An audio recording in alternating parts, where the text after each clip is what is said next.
Good morning, good afternoon. I hope you guys doing well. Good morning, good afternoon.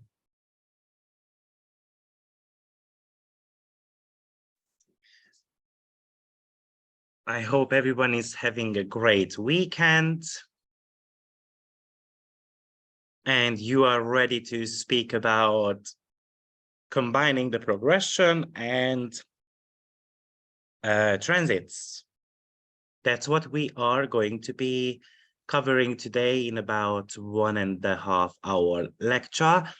I think it's going to be a little bit of a unique approach.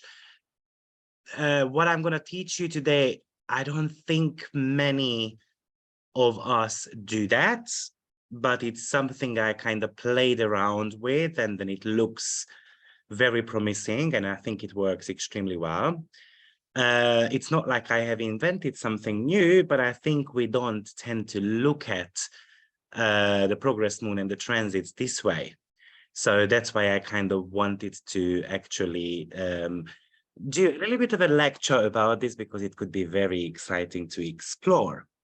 So let me just enable the chat box for you, because I'm guessing we're going to have some issues with that still. And everyone, so I think it should be working now. Good morning, good afternoon. Let me share my screen. Check if the chat box, yeah, it is working. Great. So today's topic, as I mentioned, we're going to be combining the progressed moon with transits. Now, something which I'm going to show you, unfortunately, you can't really use Astro.com necessarily with it unless you do some calculation manually. So if you are struggling with that, what I can do is I can send you a report if you just send me an email with your date of birth, location, as well as time of birth, so an exact timing of birth. And then I can send you a report over. Hopefully I can actually share it, because either you need a solar fire or you do need serious program for that. I don't know if the stuff I'm going to teach you is actually available on Astro Gold, if someone is using that. Yes, I'm doing okay. My knee is a little bit sensitive today because I've been on a property hunt in the last kind of 1 week. I've viewed plenty of properties. I found very good ones, but with some of them I'm short of cash. Some of them I didn't like. So I've been hunting. Maybe I have found very good one. I just need to move my financials around because I'm a little bit short on it, but that's okay. So I'm good overall, but I think I put a little bit of a strain on my knee now, and then today it's quite sensitive. I'm guessing because I've walked a lot in the last 1 week. Okay, so progress moon. So we're gonna be talking about a little bit of foundations before I'm actually gonna show you a few examples of what I would be doing with the progress moon when actually I look at it. Because traditionally speaking, what happens with the progress moon, that we tend to be, most of the astrologers, and to be frank, I also do that too, I tend to be looking at, okay, when does the progress moon hit a planet in our chart? And that's great. It might bring us an event, it might not bring us an event, you know. And another thing we tend to be checking with progress moon is that when does it change sign, or if someone uses Placidus, then when does it change a house? So these are typically the 3 things people tend to do with their progress moon. However, there is a lot more to do that, a lot more we can do with the progress moon. And I promise you, it's a lot better timing technique as well. So stay till the very end. Now, what does the moon represent in our chart? Because, you know, of course, progress moon is moving around, so it can, whichever house it is triggering, obviously, it's going to kind of shed a little bit of a light on it. But the moon represents our body, vitality. It represents our family life. Also, it can indicate popularity, whether we're going to be becoming popular or not so popular. Maybe we become a little bit more popular if the progress moon goes through the 5th house or the 10th house or the 7th house. Basically, something to do with our social houses. Also, that's something to do with the 11th as well. You know, but we might be a little bit more kind of reserved and we are in the background if it's in the 4th house, 8th house, or the 12th house. Today, I'm not going to go through the progressed moon in each sign and in each houses, because that would be a lot longer lecture. Progressed moon, what is progressed moon to start with? So basically, we check the distance between the sun and the moon. And we always start from the progressed sun to the progressed moon. Okay, and the moon has got 8 phases. So it's just like when you are looking at the transit. By transit, the moon takes approximately 27 days, 7 hours, and 43 minutes to return to its starting point. Sometimes it's a little bit more, sometimes it's a little bit less, depending on whether you were born with a fast moon or a slow moon. But usually it equals itself out, because sometimes the moon is only going to go with 11 degrees a day, and sometimes it's mega fast and then it's going to go 15 degrees a day, but it somehow averages out overall. So the moon represents something to do with the key to happiness. That's one of my favorite kind of statements to make with the moon. If you do follow your moon sign, you know, the sign can show you how you can be happy. And then if you focus on that sign for 2.5 years, because that's what the moon takes by progression to stay in one sign. So therefore, because a sign is about 30 degrees, so the moon tends to be spending 1 month on each degree by progression. And therefore, it's going to take approximately about 27.5 years, 28 years, for the progressed moon to get back into its natal position by progression, which is quite similar to the Saturn return, right? Now, obviously, there is a little bit of a correlation between Moon and Saturn because they hate each other. Moon rules Cancer, Saturn rules Capricorn. Those are opposing signs. And we can actually look at the opposition in the sense that, you know, as in balancing things out. So Moon and Saturn need to be balanced out in your chart. Probably you can balance out Saturn with a little bit of a Moon. You know, Saturn is all about responsibility. Moon is about key to happiness. So how am I going to, you know, do stuff which I actually enjoy doing? And that would be the moon sign. But also staying responsible and then following my karmic journey, which is very much about Saturn. So I would call them as somehow the polarity to each other. But moon also represents our fertility. Of course, it describes our family life, you know, what type of family we come from or how we want to be building our family nest. We want to do that abroad. We want to do that in our country and all those type of things. So moon does represent your place of living also. From a biological point of view, the moon would represent your stomach, which is about digestion. So food we put into our mouth. Another thing which the progress moon actually can represent, and that's your energy level and how motivated you are about certain things. You should not forget, and by the way, I will be holding a different webinar next month about, not necessarily about progress moon, but I'm going to be holding one about part of fortune. And I'm going to be actually looking at the part of fortune again in an unconventional way. The unconventional way of that is that what if the part of fortune sign would become your rising sign, and then you would look at your chart that way. Why we do that is because part of fortune is from the calculation of the sun, moon, and the rising sign all together. So the moon plays a significant role when it comes to your fortune. And of course, it represents fertility, right? It represents your key to happiness. It represents your inner abundance.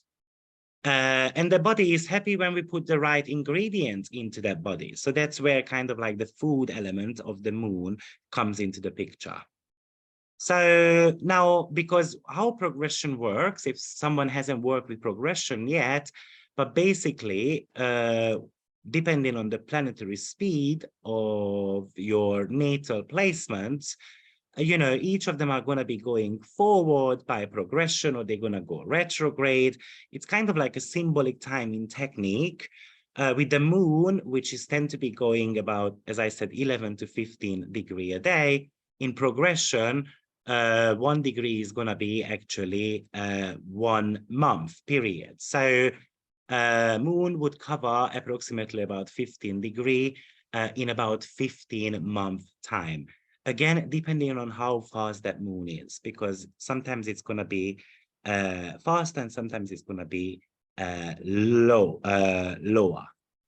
So that's pretty much. Now, when you are calculating the distance between your progressed sun and the progressed moon, you should remember that we always do that from the progressed sun towards the progressed moon.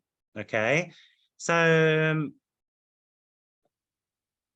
doesn't matter what chart we're going to be using here, whatever house system you use. If you want to put your progression on, then you just click on this chart type, and then you're going to be using the progressed chart. Natal, transit, and progression combined. This is what I recommend using actually. And then you click on that, and then you want to be looking at, okay, where my progressed sun is, and the progressed sun is here, and you always gonna have to calculate it in zodiacal order. So if your progressed sun is in Pisces, then the next sign is Aries, then Taurus, and so forth. And then you might want to be finding where the progressed moon is. Okay, and the progressed moon is somewhere on the last degrees of Aries. Okay, so the distance, we're going to calculate the distance between them too by degree. Okay, one sign is about 30 degrees. The progressed sun is on 20 at the moment. So the remaining number of degrees there is about 20. And the progressed moon is on 27 degrees of Aries. So 20 plus 27 is 47 degree difference between them two. This is going to be important for us a little bit later on, okay? When I get there, then you should know, or you must remember, how to calculate the distance between your progressed sun and progressed moon. So to recap on that, we always count it from the progressed sun towards the progressed moon in zodiacal order, okay? So to give you another example, anyway, I'm going to need my chart because the examples I brought for today is from my own experience. So I'm just going to quickly change that. And I kind of recommend that you, okay, so why are you changing that? Okay, don't change it. I wish I was born in 1990.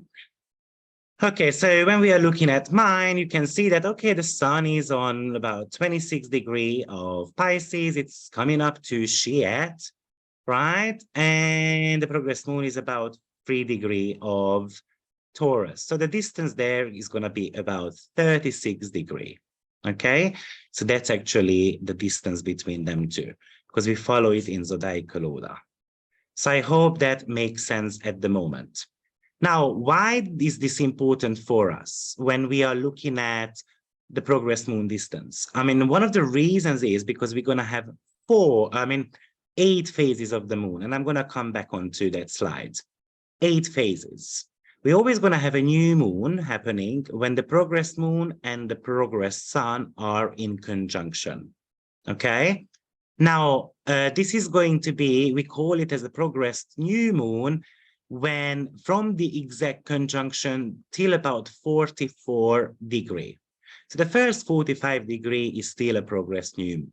So therefore, I'm still in a progressed new moon for another 8-9 months, right? Because what happens here is that obviously the difference there is about 36 degrees, right? So 8-9 months, and then obviously I'm going to get into the next phase, which is we're going to call it as a crescent moon phase. So what happens here is that the moon starts to increase its light, right? It becomes lighter. So obviously, when the sun and the moon are in conjunction, what happens is that we don't have light to the moon because the moon is kind of like combusted. And yes, from a technical point of view, the moon can be combusted, okay? So because it makes the moon invisible. However, you should remember that is it dangerous to have a combusted moon? Not so much. The reason why, because the moon does not have its light anyway. It reflects the sun's light. However, in ancient astrology, people were afraid of, not progressed new moon, sorry. They were afraid of new moons, especially eclipses, because if we translate what eclipse means, it kind of indicates that the moon has been eaten away. It kind of disappeared from the sky. So ancient people were very scared of the moon. Of course, we kind of figured out the astronomical part of why it's happening, and we know now that it does not need to be feared. Then we're going to move on to the next phase, which is going to be the first quarter phase, and that's going to be between 90 to 134 degree. And then followed by a vaccine gibbous phase, which is 135 to 179 degree. Then we've got the full phase, full moon phase, when basically the sun and the moon are in opposition to each other. And that's going to be 180 to 224 degree. Because what is opposition? It's a 180 degree aspect. So when the full moon and the moon are opposing, then it's an opposition. Then we've got a phase called disseminating or waning moon phase, which is between 225 to 269 degree. Then we've got the last quarter phase, or we also call it as the third quarter phase, which is 270 to 314 degree. And last but not least, we've got the balsamic or dark moon phase, which is very much about 315 to 360 degree. Now, am I going to go through what each of these progressed moon phases kind of indicate? Not so much, okay? But I'm going to give you a couple of clues about it. And I'm going to kind of combine that with the elements. Because then as I said, we've got 8 moon phases. We tend to say that 4 of them are more active moon phases and 4 of them are more passive moon phases. So the active ones, and that is pretty much connected to the aspects, right? The active aspects are always the major aspects, such as conjunction, opposition, and squares. So because those are somehow inviting us to take action in our life, right? So we're talking about the new moon, the first quarter moon, the full moon, and the third quarter moon phase, or last quarter moon phase, or whatever we call it. Those are going to be the active moon phases. And the other 4 are more passive. Now, the passive kind of indicates here that it's more internal, okay? And the active moon phases are more external. So there is an event happening in our life. That's basically how shortly I would differentiate them. Now, each of the moon phases somehow represent a little bit of a different season. So the first 2, which is new moon and the crescent, that's a hot and moist energy. So kind of like that's the spring, right? So what happens here is that, of course, think about what happens in the spring. Everything blossoms, everything becomes more vibrant. We are full of ideas, if you like it. We water the plants, and then they start, producing flowers, and, we plant the seeds with the new moon, and in the crescent moon phase, kind of the seeds are kind of coming out of the soil, and then we are meant to be watering those and all those type of things so that they can grow. Of course, a hot and moist, there is the moisture there, which is kind of representing the rain, and the heat represents that the weather is getting better. So that would be something always to do with a little bit of a growth, at least the desire to grow when it comes to new moon and crescent moon phase. Now, we tend to say from an electional point of view that it's not a good idea to start anything during, at least by transit, to start anything during new moon. If you want to start something, what is new moon? It's about new intentions, right? It's kind of like the rebirth, the purification of the moon. Any planet conjuncting the sun gets purified because it gets burned. And fire is always about purifying the soul. So by transit, we tend to say, don't start anything around new moon. Do that approximately about 5 or 9 days after new moon. Why is that? Because the moon is actually trining the sun. So, but anyway, I don't want to kind of teach now about electional astrology, but it's just something you might want to remember. Now, then we've got the first quarter moon phase and the waxing gibbous moon phase, which pretty much belongs to that hot and dry energy. Okay, so that's going to be the summer season here, right? And the summer is, you know, we love summer, but it's a challenge. It's too hot. If there is no rain, then unfortunately our flowers are going to die. We don't necessarily like going outside when it's too bright out there because, you know, all of our fat cells are actually burning out of our body. We're sweating like pigs. So we don't want to be, you know, we want to be always on the beach, right? We want to be in an air-conditioned room. We definitely don't want to be walking, you know, I think most of the people tend to act like that. So, and it does make sense because it's a square element. The sun and the moon are actually squaring each other. So it's always a little bit of a challenge, okay?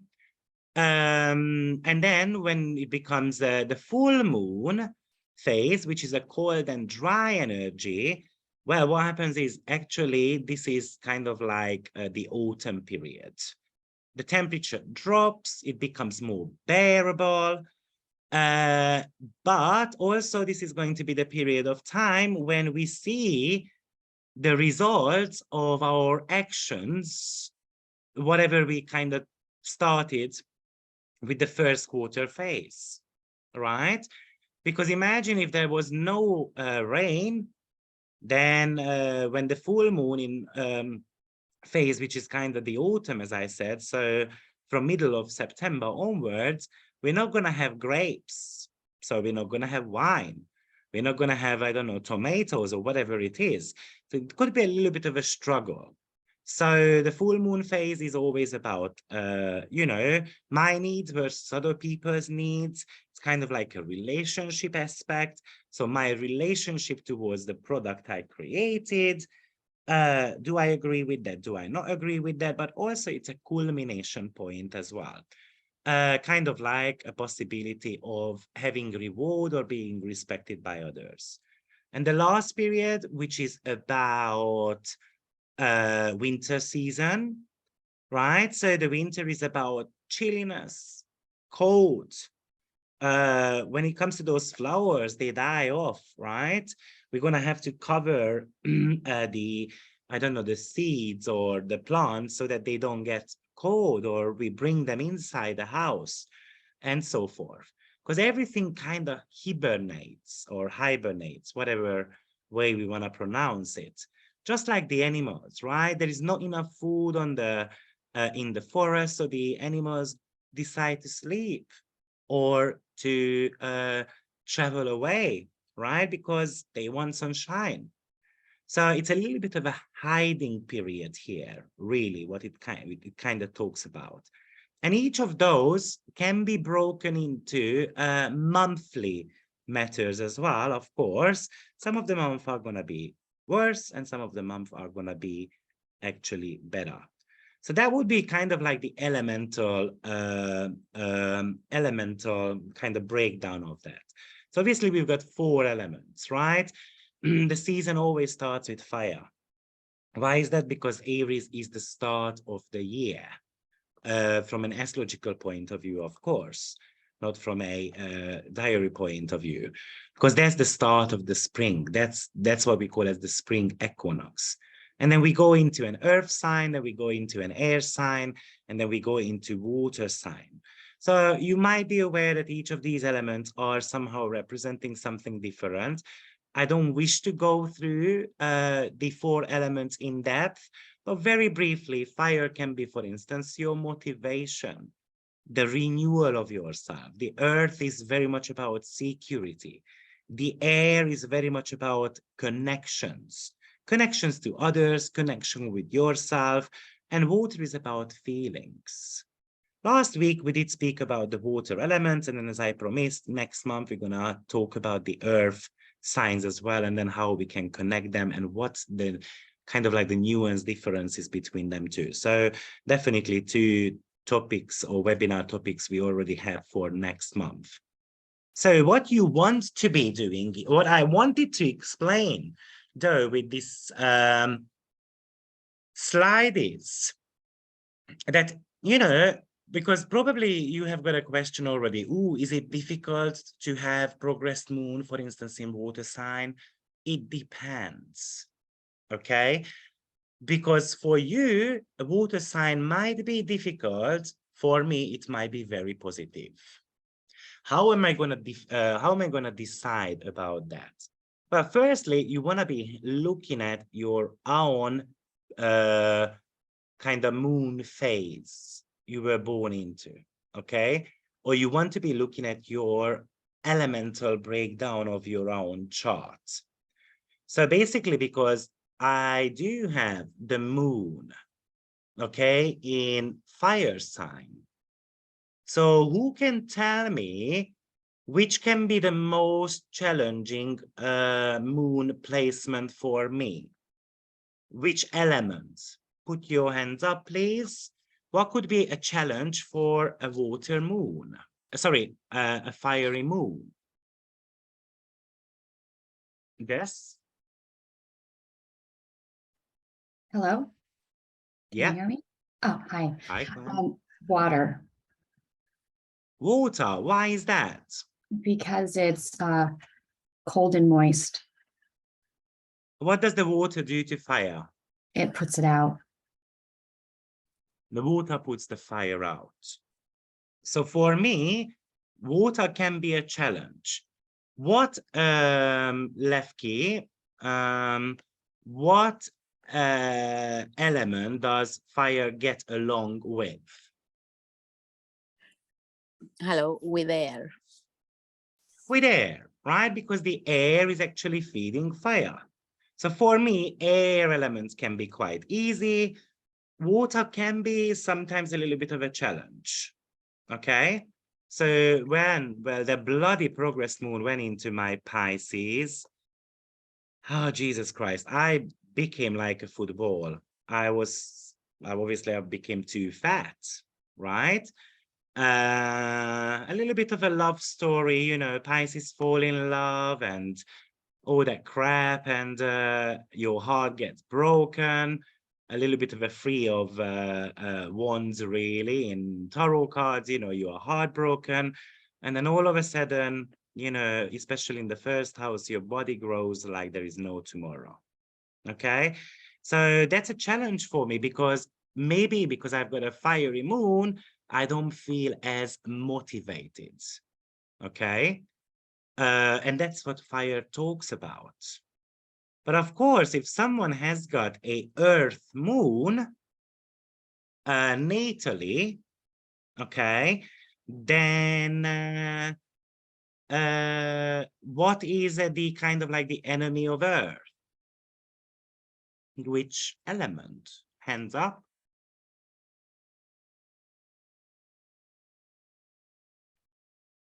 Lefty? It's the fire because it scorches it out. It makes it extra dry. Exactly. So fire is not necessarily the greatest, and the other one is air. Okay, because there is nothing in common between air and earth, right? Earth is grounded, the air is reaching towards the skies. So obviously, when we want to break this down, the fire and the air elements are the masculine signs, and the earth and the water signs are the feminine signs. So masculine and feminine in that sense is never going to get along if you we approach it from that point of view. However, earth and water, even though there is so much common in between them two, what usually my experience is that when we mix those two, it's going to be mud, which is very easy to get stuck in. Okay, so for me, even though the moon is exalted in an earth sign, which is Taurus, but it's in a detrimental position in the other, which is Capricorn. And moon is not necessarily in the greatest shape also in Virgo either. But anyway, the reason why moon can be a challenge in earth signs is because it's really dependent on the sun. So, in Virgo, the problem with that moon is that, I kind of might become a servant to others easily. In Capricorn, I might have got the feeling that I'm always in a need of a man, let's say as a female archetype, right, moon, because I'm never going to be making it on my own, or I have to be working extra hard to get there, and all those type of things. Anyway, we are not here to talk about the moon in the signs, but we can kind of think about that. So you're going to have to look at the moon placement in your chart, what element it is in, and you're going to have to compare that with your progressed moon. And you might see whether it's a little bit more of a challenge or actually it's a little bit easy for you. Now, of course, you can do that from a seasonal point of view too. So maybe you have got a progressed new moon happening in your chart, which is all about spring. But actually, you do have got natally a balsamic moon phase, for instance. Well, winter and spring. One is about being more visible, kind of, taking off the winter coat. The other one is kind of hiding away. So, are those getting along? Are they not getting along? And that could be also something you might want to be checking out. I hope that makes sense. Now, a progressed moon phase lasts for approximately about 4 years, 3-4 years, depending on the speed of your moon. As I mentioned, it is approximately about 28 years. So in some signs, the progressed moon will be for about, in one phase for about 3.5 years. In some, it's going to be 4 years because that moon does speed up or slow down a little bit. So the average, let's say it's 3.5 years. And then when you time that by 8, then obviously you are receiving that 28th year, which actually the moon takes to get around the zodiacal circle. Okay, so I did give you a couple of keywords here on that slide, what they kind of represent, but I already kind of explained that to you, so we're not going to go through those, but a little bit more keywords there if you are curious about that. And be curious about it because soon I'm coming up to the technique I want to show you or I want to teach you about. And I would like you to kind of remember, when did I have a new moon in my chart, a progress new moon? When did I have a first quarter moon? When did I have a full moon? And when did I have a third quarter moon phase? Okay, so we're going to come back onto this slide a little bit later on. Now, so I put up a little bit of a step-by-step guide for you, what we have done so far. So you want to be looking at as a first step, what element sign is your natal moon in? That's going to talk to you about whether your progress moon phase is a little bit more of a challenge or not. You want to compare that with your progressed moon. You want to be looking at the phase of your progressed moon. And of course, you want to be looking at your progressed moon, what house it falls into.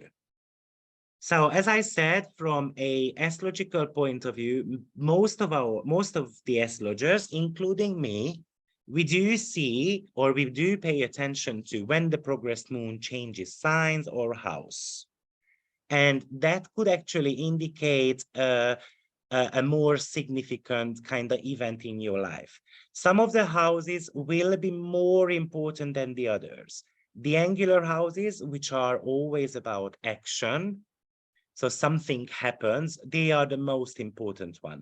The first and the 10th house from a hierarchy point of view, followed by the 7th, last but not least the 4th, okay? But something happens. We tend to be, because that's where usually we have got the 4 compasses falling into, which kind of we call it as the 4 angles of the chart. And whenever a progressed moon kind of becomes angular, obviously that is going to be manifesting a lot more, okay? The next step we usually do, and you know, we all of us tend to be checking that also, is does the progressed moon actually hit any planet in your chart? Because that is going to somehow shed light on your on that department of your chart, or whatever that planet rules in your chart also. So right, what I mean by that is that, let's say progressed moon is here, but let's say progressed moon is on 3 degrees at the moment. So it is actually squaring the rising sign, right? So, or it's going to be, not squaring, sorry, it's sextiling. But let's suppose it's squaring the Venus, okay? Then Venus is in the 1st house, so maybe body and health. But Venus rules the 3rd house and the 8th house, right? So that could be a challenge, for instance. Remember that the most active or the most important ones are the ones when it's square, opposition, or a conjunction, followed by trine, and last but not least, sextile. Sextile can be important, but, you know, not as important as a conjunction is. Great.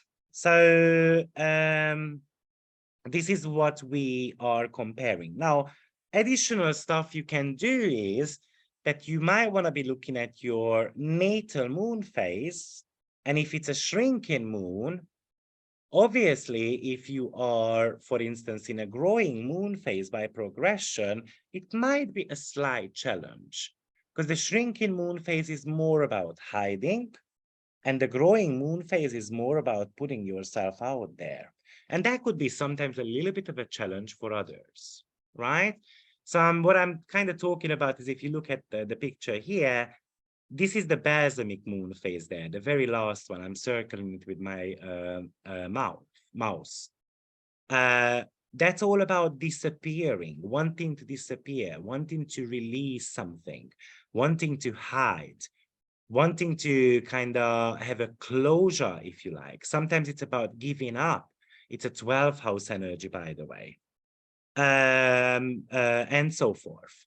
So, but of course, if I am, for instance, in a full moon phase, which is actually requiring me to be out there, to be as visible as possible, because the moon is the brightest when it's the full moon, right? So it talks about visibility. And so the full moon is about peak and fruitation and sitting on top of the mountain, being exposed. That might be a challenge for a balsamic moon phase natally, because I'm too used to being in the background. All of a sudden, all attention is on me. And that might be a challenge. Okay? So we can also look at it this way. Now, however, the most important part, what I kind of wanted to teach you today, and now we get to the technical part and the most exciting part. First step, I would like you to look at when you had a progressed new moon the very last time. Okay? Now, how we can do that? If you have got solar, Sirius, then I would like you to bring up your program. As I mentioned, if you don't have the program, because it can take a little bit of a while to calculate all these, just drop me your exact date of birth with location, and then I'll send the chart back to you. But what you can do is you can go on the forecast session. You can go on the progress timeline profile. Okay, you can go on to the progress to natal, progress to progressed for hold on, it's the progress to natal, I think. I'm gonna see it in a second. We are focusing on secondary progression, okay, and then okay. And then what's gonna happen is that you're gonna get a report here. Hold on, I think I'm on the wrong one. Let me just go back here 1 second. Sorry about that. Create a, what have I done? Maybe, oh, progress lunation cycle. It's gonna be that one, sorry. So that's what I'm curious about. And well, progress lunation. And I'm gonna choose the second one. And then it's gonna take a couple of minutes. But what's gonna happen here is that you're gonna get a list of all your progressed type of energies. Also, unfortunately, or not unfortunately, but it's gonna tell you when the progress moon changed sign. So it goes into the sign of Capricorn on 85 April 19. Then it enters the 11th house. Then we've got the 45 degree between the sun and the moon. Okay, so this is the waning and so forth. So what I recommend is that you go down to where we are. And I would like you to focus on the on the 4 major active phases. What we said was this was the full moon, the new moon, the first quarter moon phase, and the last quarter moon phase. Okay, so what you see here is that I've got a new moon phase happening here, which was July 22nd, 2019. So then go back onto Astro.com and we're gonna bring that chart up. So July 22nd, 2019. Great. So you can see that we do have got a progress new moon there, right? And you can see that actually it's exact as well. The progress sun is on 2334. The progress moon is on 2334. So that's kind of accurate. So I hope we're following so far. Now you can do that with other stuff as well. So you can do that, as I said, with maybe a progressed full moon. Let's take a note of that. We've got a progressed full moon, 2004, March 10th. Okay, so you're gonna have to take a note. Let's just double check that. 2004, it was something like March 10th, I guess. So we're looking at that. So what we see is progress sun here, progress moon there. Okay, so they are opposing, and we can see the sun is on 8:12, the moon is on 8:11. So it kind of happened a little bit later on, not necessarily in a month time, probably just a few hours later, but that's already a progressed full moon. Okay, or you can actually look at, okay, when was the third quarter phase, right? And then we can actually take a note of that. What I would like you to do is that don't only write down the date, but I really want you to look at the degree of the moon. And that's what you should pay attention to the most. So I would like you to write down, in my case, that it happened on 8 degree of Virgo. Okay, the progressed new moon happened on 23 degree of Pisces. Okay. And then we're gonna go back and I'm gonna write down 1989, November 2nd, 23 degree of Aquarius. Okay. And we had the progress new moon there. But as I said, you can write these down with the sun, moon, 90 degree.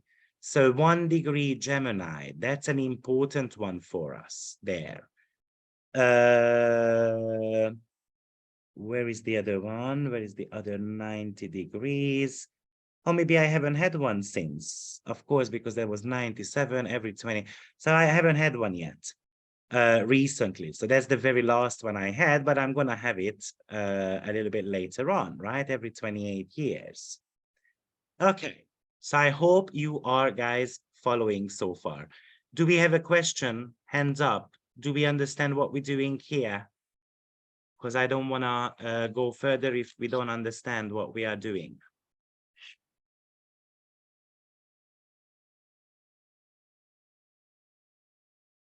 It looks like we are all good.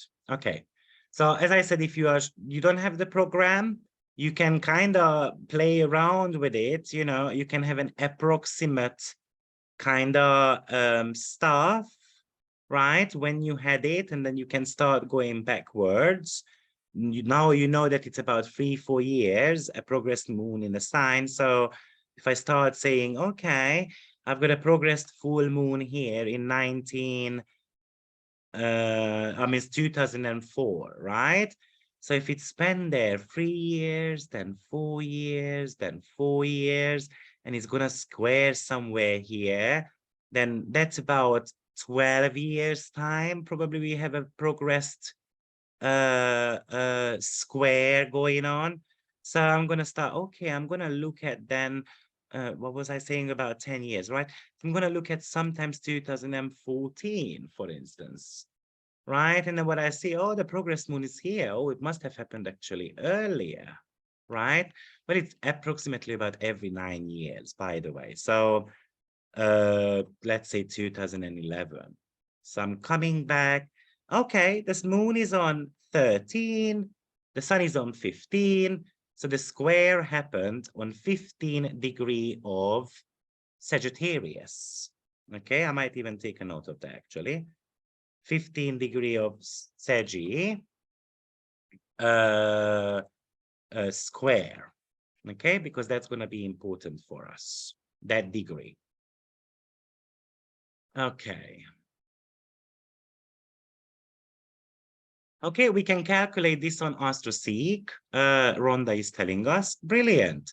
Then maybe if you just put the link there, please, Rhonda, then, then I don't need to send it over to others. I didn't know that. Okay, great. So now you have got these degrees. And then after, what I would like you to do is, I would like you to look at if a planet actually triggers that by transit. Because what is transit? It's an activation point. So if you had a progressed new moon, what was going on in your life around the progressed new moon? So you saw that I had one in 1989.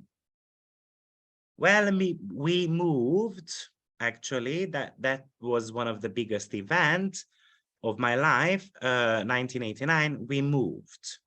So with my grandparents, okay? 2019, I had a progress new moon, started within orb already in June 2nd, and it was exact in July 22nd. It happened on 23 degree of Pisces. So what I would like you to check if any transiting planet, firstly by conjuncting or opposing or squaring that degree, anytime basically in that 28-year period. So when we had the progress new moon on, when it became within orb, or it was close by basically, they were, with a progress new moon, I would be giving not bigger than 3 degree orb, okay? I was thinking, what happened then? And what happened then, I traveled to Bulgaria and I decided to move back to Hungary on that retreat with Lada. I realized that, you know what, I don't need to be doing 2 jobs. I can do this job myself. On my own. What I mean is that I don't need to work for the corporate world. I can actually become self-employed. Okay. And what happened is, when I had the progressed new moon, I actually did buy my plane tickets and I did start planning my relocation. Now, let's just have a look at when does that point get activated by a conjunction, opposition, or square. Now, what I did was I've already kind of started looking at it. Okay, so I did that little work there. And here, maybe you want to choose any type of, kind of program which has got the ability to do a little bit of a time lapse. Right, so we are focusing on that 23 degree of Pisces just now. So I'm going to go back, and then we do know that recently we had Jupiter in the sign of Pisces. So we might want to be looking at, oh, when was Jupiter there? Okay, but I did already look at that. Jupiter was there in 2022 April, but I'm still going to show you because somehow it's fascinating, really. Oh, sorry, I'm on my natal chart. That's not a good idea. Yeah, that's what I wanted. That's the recent one. Okay, so let's just go back to April for a second. So can you see that Jupiter is on 25 degree? So it recently started hitting 23 degree. So I'm going to go back and then we're going to look at when Jupiter hits 23 degree. Right here, 12th of April. Do you know what happened on that day? Remember with my progress new moon, I planted the seed to travel back to Hungary. Okay, to move back to Hungary. What do you think happened when Jupiter hit my progressed new moon degree? Hands up. What we should remember here is that we always something similar is going to be happening on this progressed moon degree. Whatever happened to you around progressed moons, whenever it gets triggered by a good planet, bad planet, something is going to happen around that topic. So what do you think happened to me when the progressed moon degree got hit by Jupiter? Hands up. Sin? I'm just guessing, but did you have to travel back to Hungary for some reason? Well, Or- I didn't. I did travel back to Hungary because what happened was I sold my flat in Hungary. Okay, I didn't travel, but you are right. Jupiter is about traveling. And this is where we can start looking at, okay, what does Jupiter represent in our chart? It represents the self, it represents work. Does it connect somehow to work? You know, Jupiter is gains and abundance. And so forth. Does that somehow represent, the story? So you're gonna start looking at the essential meanings as well as the whatever the planet rules in your chart. Of course. Yeah, so basically I sold my flat in Hungary as well as I moved here to Izmir on the very same day when actually Jupiter hit my progressed moon degree. And there was nothing there which kind of would have indicated that. Then let's take a little bit further. Saturn will be actually transiting the same degree in 2024. Let's see what happens, right? Maybe it's not as good as Jupiterian matters, unfortunately, because Jupiter is at the end of the day in rulership. But also don't forget that we had the Neptune-Jupiter conjunction, which happened on on 24 degree. So there is something also triggering there for me. Also happened in April, right? At the end of April. So no wonder why I kind of started moving around. Then Mars started transiting my progressed moon degree in 2022 mid-May. Well, things started breaking down in my home, in my new home. And I also figured out that the property prices went up. So I decided to sell my property in Izmir as well, because I got to know that it's already worth a lot more money than it was before. What does Mars rule in my chart? Second house. Okay. So I decided to sell my property because somehow the progressed moon degree is connected to movings. Okay, so I sold my property. Then I also looked at the 2020 April, Pluto was actually sextiling the progressed moon degree. Well, that's when I bought my property in Hungary, which I sold just this year, a few months ago. Okay, and Pluto was sextiling that from 23 degree of Capricorn. Look at that, it happened in the 11th house, which is your gains. That's a financial house. And that was sitting on my Mercury, which rules the 4th house. So money made from property. So the progress new moon degree was also playing a role there. Kind of very interesting.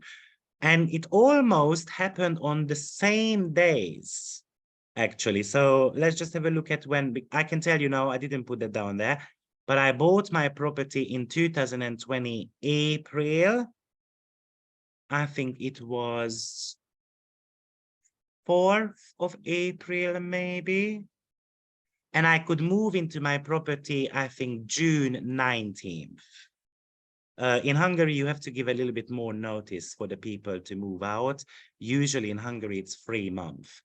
In Turkey, it's, for instance, 1 month. I don't know how it works in other countries, but in Hungary, you usually give them 3-month notice to move out, and that's when you can kind of move in. Okay, so I bought my property in April, sometimes beginning of April, as far as I remember, and I remember that I moved in on 19th of June.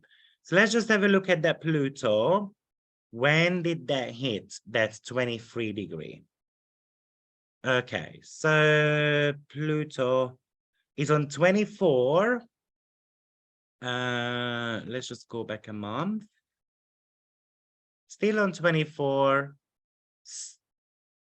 And here you go. So in February. Now, you should know that I started looking for the ideal home in February. If you were part of my Ferrari class, you would remember that we were reacting plenty of charts. Shall I buy this property? Shall I not buy the property? Will the property prices go down? We were looking at things.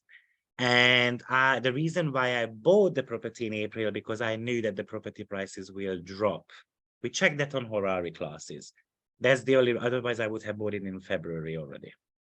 But it kind of started hitting. And then after, obviously, we do know that Pluto at one point goes retrograde, right? So look at that Pluto back in July, early July, maybe late June. Maybe we can look at exactly when that happens. Sometimes at the end of, beginning of July. And that's when I moved in to my property.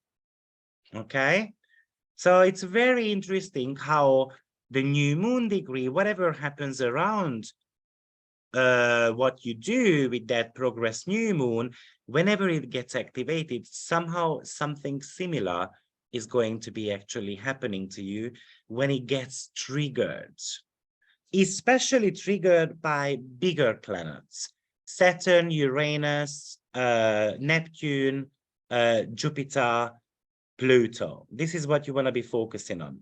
Obviously, Mars, you can look at Venus, you know, but those are fast transits. So they might not be as exciting as the bigger planets.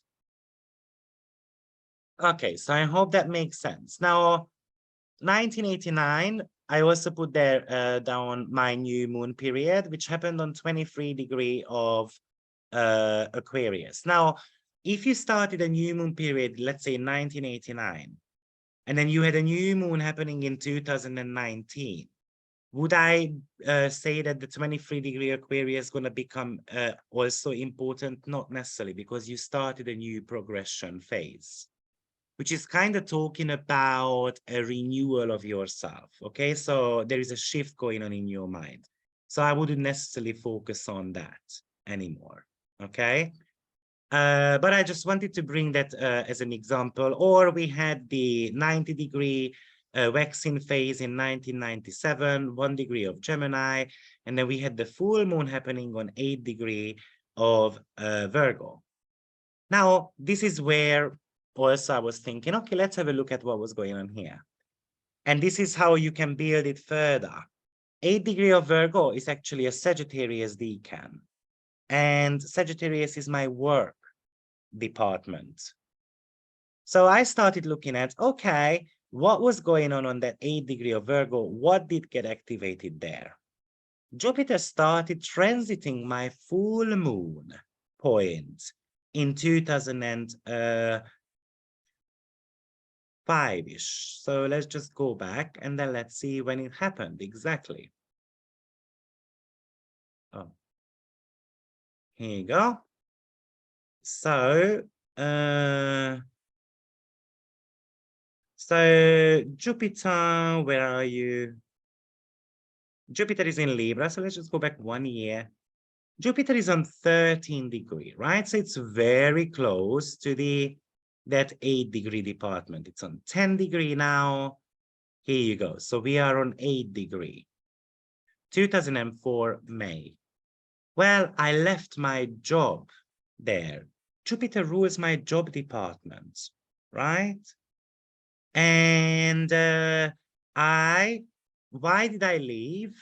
It was transiting my 7th house. Why did I leave? Because I had an argument with my boss. Okay.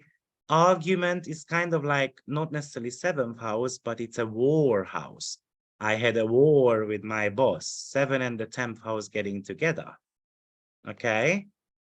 Obviously, it happened in Sagittarius decan as well, which is emphasizing the work environment even more. Then Uranus opposed my progressed moon, for instance.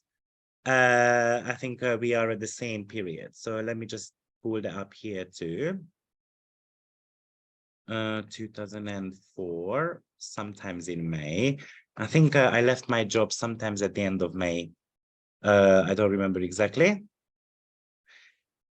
So can you see Jupiter is sitting on the progressed moon, right? And Uranus is actually opposing that. So something which happens suddenly. Oh, I left within 10 seconds. He pissed me off. He told me, if you don't like the system, F off. I said, I don't like the system, F you. And then I walked out. I was very rebellious at that time. Well, of course, Uranus made me very rebellious around that time. 2008, August, Saturn was transiting my full moon point. So let's just have a look at that. What was going on? 2008, August.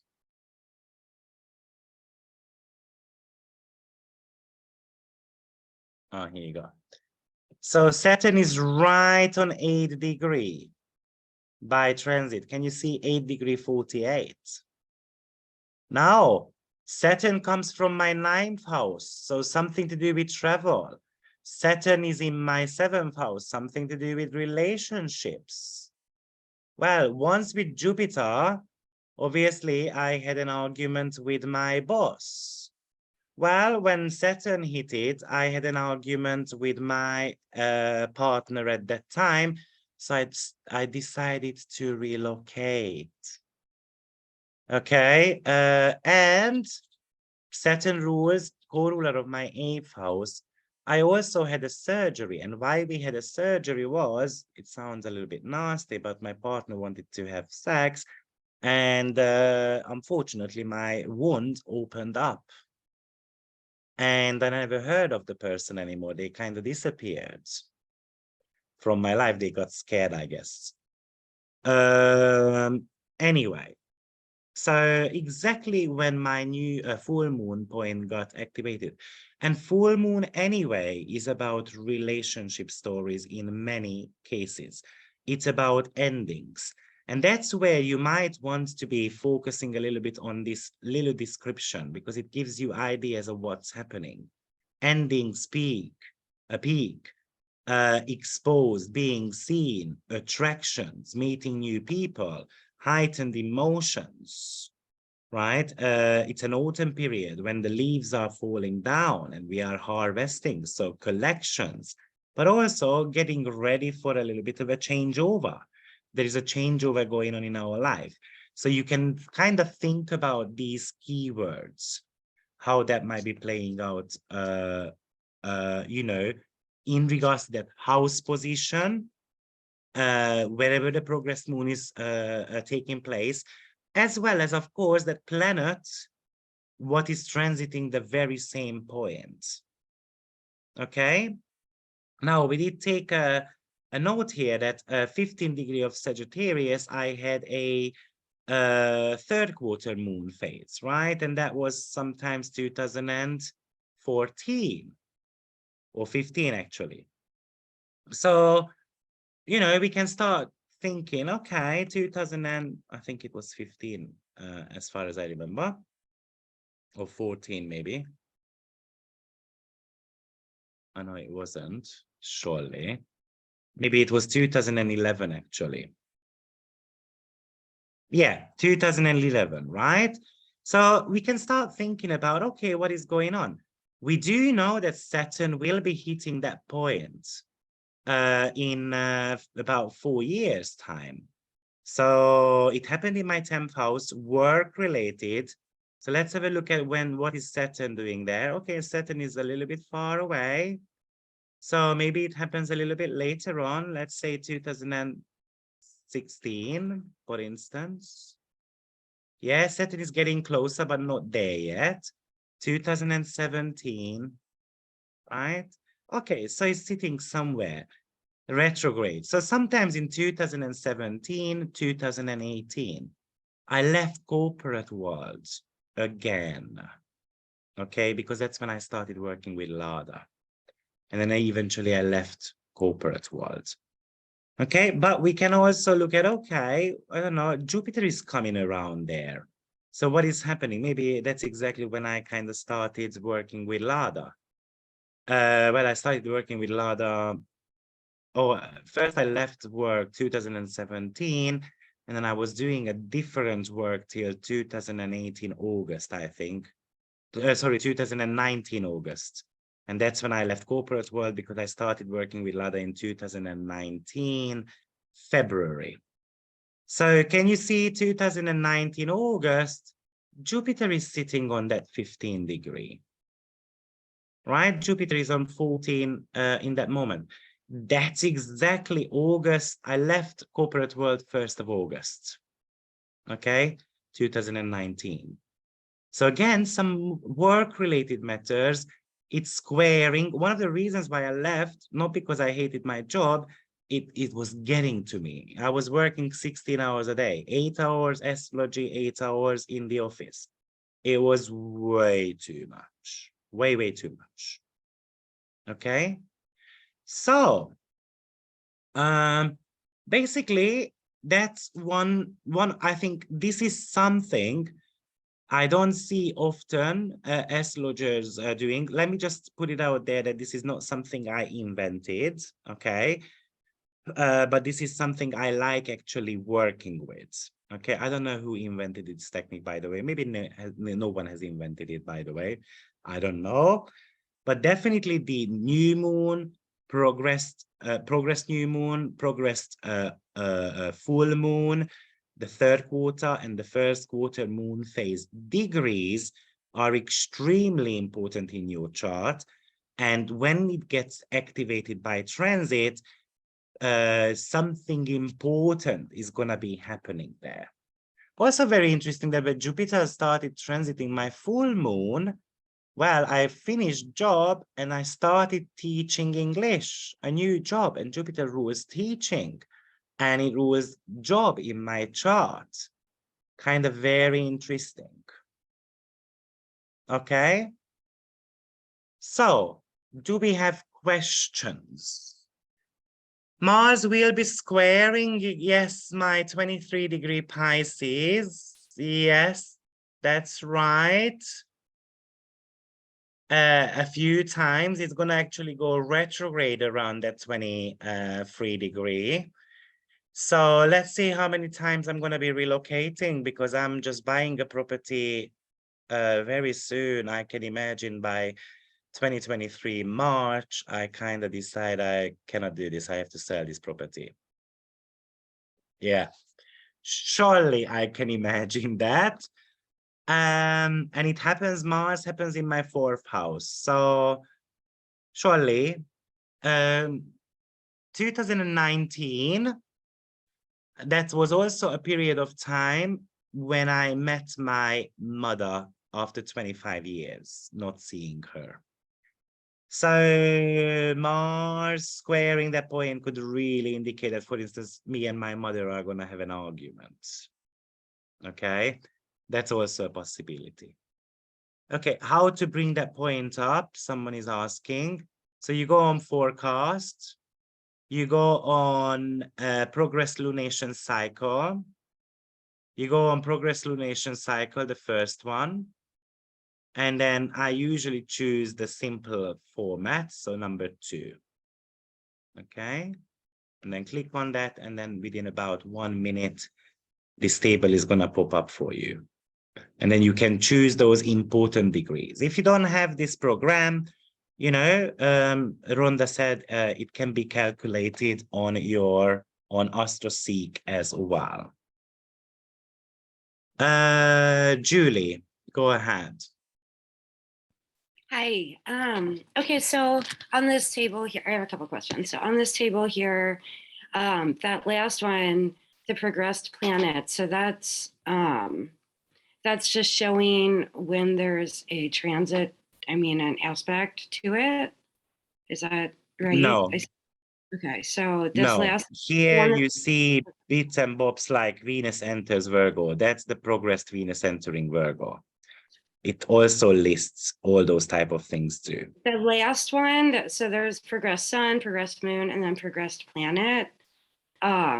That last one, the last column there, like for instance, on September 30th, 2026. Uranus turns retrograde on 18 degree of Taurus. Okay. Thank you. I was just having trouble reading that. So what happens there is that Uranus, hold on, my Uranus cannot be in Taurus. Uranus turns retrograde. I think, oh, that's 2026, sorry. So something in 2026, Uranus turns retrograde. I'm not too sure what that is, but that's definitely not progression, because my Uranus will never leave Sagittarius. So I'm not too sure what that is. So we don't really need to pay I don't attention use to that column then. Okay. No, I don't use that column. What I look at is, you can of course look at, okay, Mercury enters Libra. That might be an important stuff for us. Oh, I'm on the wrong chart, sorry. Okay. So probably, yeah, that's the progressed Uranus turns retrograde on 18 degree. Okay. Sorry. But okay, we're not paying looking attention at to that much. Okay. Yeah. Or Mars enters Libra, 0 Libra. Yeah. Okay, so that's progressed Uranus turns retrograde on 18 degree. Okay. And then, so like for instance, in my chart, I had a progressed new moon in April of 2021 at 1 degree of Taurus. But right now my progressed moon is right where the triple conjunction was on the 1st of the month. So I'm still in that new moon progress phase, but so I should kind of be expecting something maybe when the North Node re-triggers that. The North Node triggers that, and that almost happens at the same time when Jupiter triggers it. So 2 expanding planets gonna be triggering your progress new moon. So Okay. firstly, you said it happened in 2021 April. What happened in your life in 2021 April-ish time, around, plus minus 3 months before and after? Yeah, I was What trying to think happened?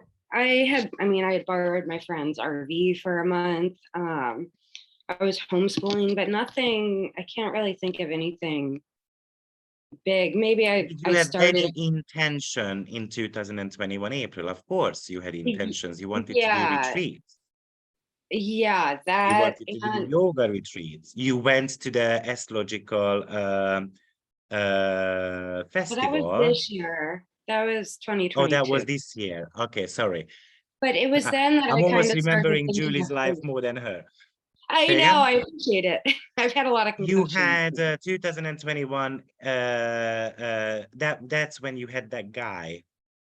Oh I yeah, also remember. Micah. Yeah. Micah, yeah, that's the one. And You I had also, I think Micah around there. that time started considering moving to Cincinnati, which is still an ongoing thing. So Oh, here you yeah. go. So that Jupiter can help there, the North Node can help there, or it can bring Okay. an end to it, or, it can magnify the issues, whatever it is. Okay. Okay? Thank So you. that's why these astrological journals are kind of important, especially with these big ones. So actually we can trigger our memories a little bit. So you just keep a Also, journal and think write about what down. happened when Mars hit, for instance, 1 degree of Taurus, which happened approximately about 6 weeks ago, right? So that was July. I'm Oh, guessing you okay. had an argument with your husband about relocating, right? Yeah, yeah. It brought up That his, was about 6 weeks ago. So, surely, uh, what does Mars rule in your chart? A 5th house. yeah, yeah. Fifth and 12th, So, you had argument with your husband because of the kids.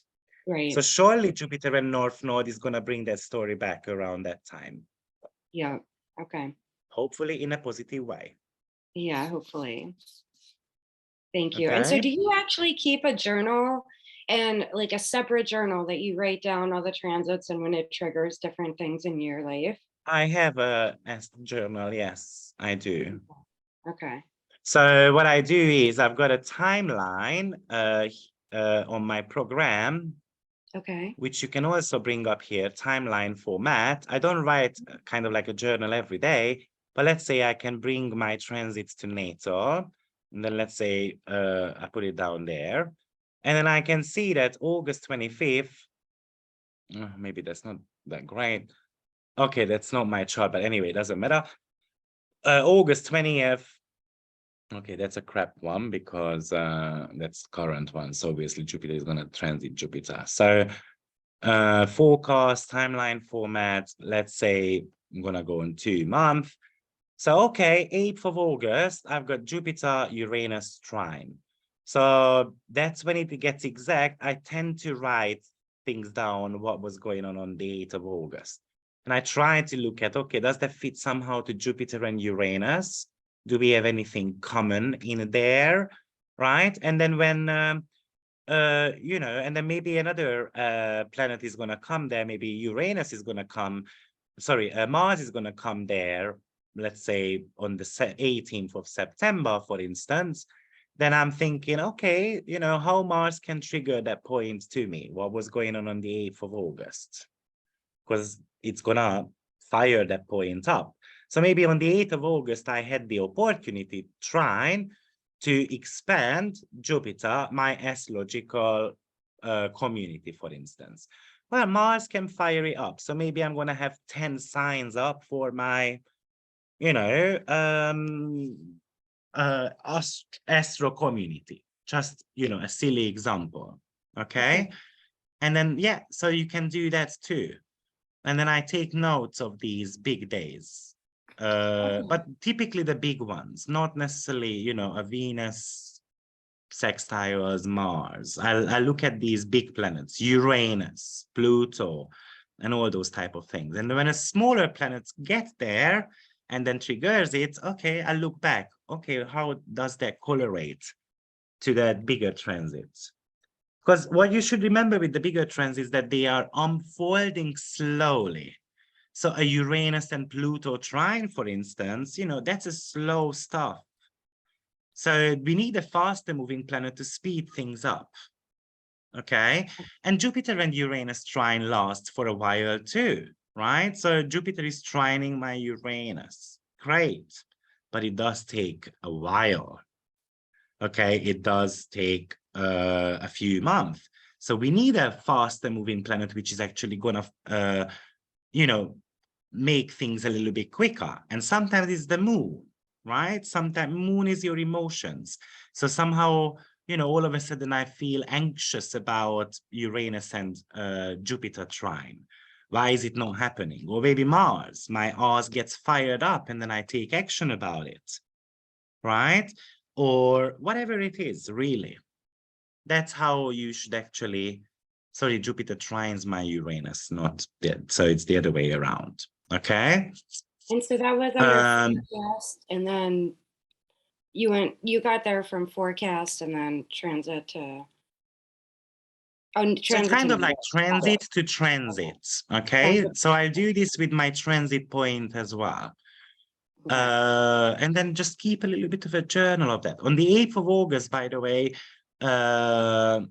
I decided that I wanted to buy a property.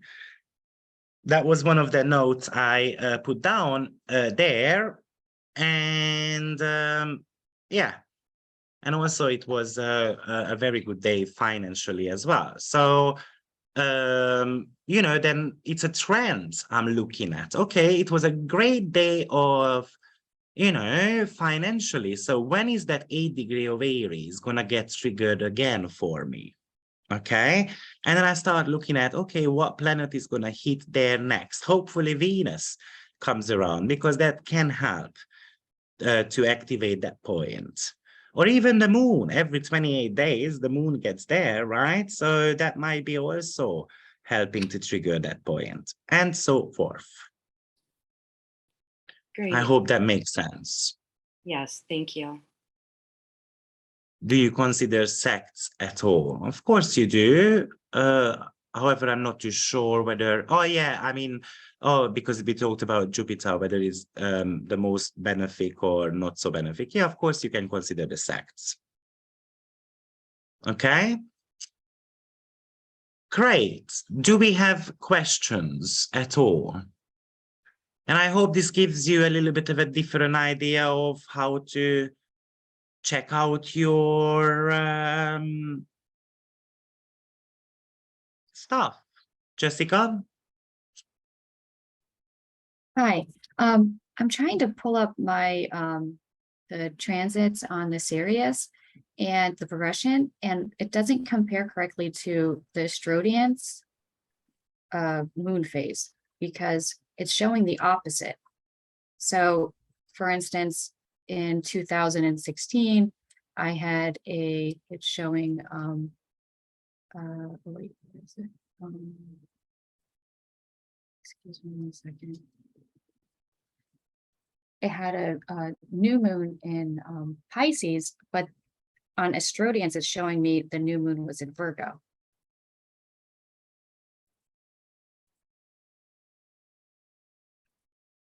Hello? Yeah, so I mean, I'm putting it in exactly, but my new moon, I mean, my progression list starts in 1975 and I was born in 82. So I don't know if there's something wrong with my settings. In well, are you clicking on the right one? So can I get your date of birth, please? April 26, 1982. 1982, Boynton yeah. Beach, Florida. Hold on, what time? 12:47. Yeah, and where? Boynton, Boynton Beach, Florida. Boynton. Boynton, yeah, Boyn. Oh yeah. Sorry. And beach, you said, right? Correct. Florida. Okay, and then when did you have your progressed new moon, you said? It's showing April 27th, 2016. And it's showing, it's at 21 degrees Pisces. But for some reason, when I go on the astrodience, it's showing it in Virgo.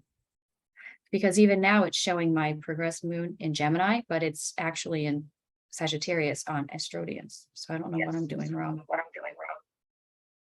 Well, I don't really know astrodience, but in 2016, you didn't have a progress. I know what's happening here. Because you do something with your progressed sun to your natal moon. Oh, did I But do that's some? not I what we clicked are in. looking at. We are looking at progressed moon to progressed sun. Okay, so that means I have the wrong setting.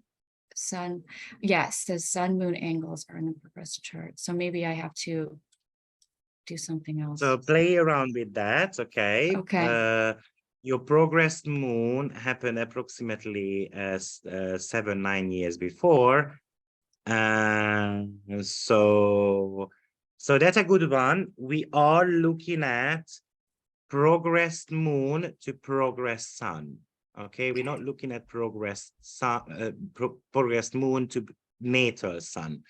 So your progressed moon, the last time happened in 2009, sometimes in 2008, sorry, sometimes in November. So I just have to fool around with the program because mine is coming up differently. Yes, it happened actually in October. So it happened in October, and that was 1 degree of Gemini. So 1 degree of Gemini is going to be an important point for you. So worth having a look at, okay, what was going on when the North Node was on 1 degree of Gemini, which happened in 2021, I guess, March, April time, right? Sometime around that, yeah. So what was going on in my life, right? Oh, terrible time. We had, you know, Mars is just on 1 degree from tomorrow. So worth having a look at how Mars turns things up a little bit there. Okay, my mom and went so- crazy. Okay, Okay. thank you. And I love your photos. They're so cute. Oh, I just noticed that my admin put those photos up. They're adorable. Actually. So Especially lovely. King. That's why I kinda was like, what are those pictures there? No, it's fun. Yeah. I like it. Thank you. Okay, great. Thank you. Any questions, guys? Hi, Victor. So my Ye- question is regarding the sexes, because when you talked about Mars, I thought, well, if you're born during the day, Mars is the Brigha Malefic. Therefore, when That's Mars right. transited that degree, it would have been a bad result instead of not so good. Oh, okay. So don't forget to look at, obviously, the placement of your Mars, the strength of your Mars. You know, you're gonna have to go through that 28 kind of conditions we're gonna have to look at with each planets, whether they are so bad or so, you know. But yeah, that's a malefic planet, so it's gonna, that's why I said probably I'm gonna have an argument with my mom or, you know, stuff like that. So maybe that Mars is actually meaning something like that. But I'm gonna let you know, guys, what that kind of brings for us. And do you know if we can also find a similar thing, progressed moons on a solar fire?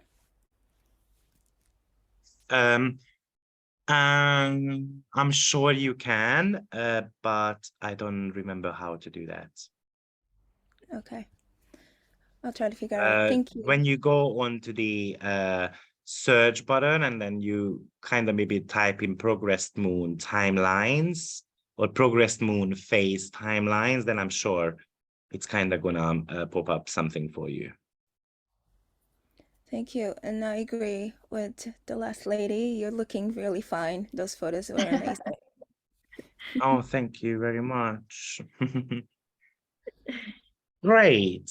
Any other questions at all?